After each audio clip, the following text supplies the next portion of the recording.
നമസ്കാരം. ഇന്ത്യയും റഷ്യയുമായുള്ള ദീർഘകാല ബന്ധത്തെ മുതലെടുത്ത് ഇന്ത്യക്ക് മേൽ സമ്മർദ്ദം ചെലുത്തുകയാണ് യൂറോപ്യൻ രാജ്യങ്ങൾ.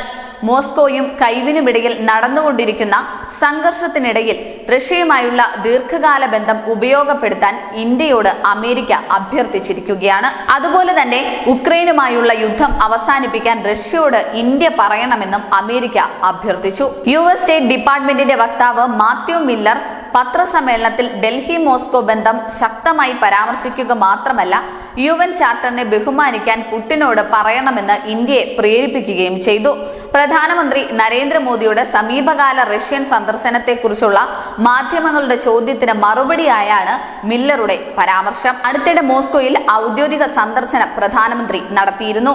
റഷ്യൻ പ്രസിഡന്റ് വ്ളാഡിമിർ പുടിനുമായി കൂടിക്കാഴ്ച നടത്തുകയും താരിഫ് ഇതര വ്യാപാര തടസ്സങ്ങൾ ഇല്ലാതാക്കുകയും 2030ഓടെ $100 ബില്യൺ പരസ്പര വ്യാപാര വ്യാപ്തി കൈവരിക്കുകയും ചെയ്യുന്നതിനുള്ള ലക്ഷ്യങ്ങൾ ചർച്ച ചെയ്തിരുന്നു.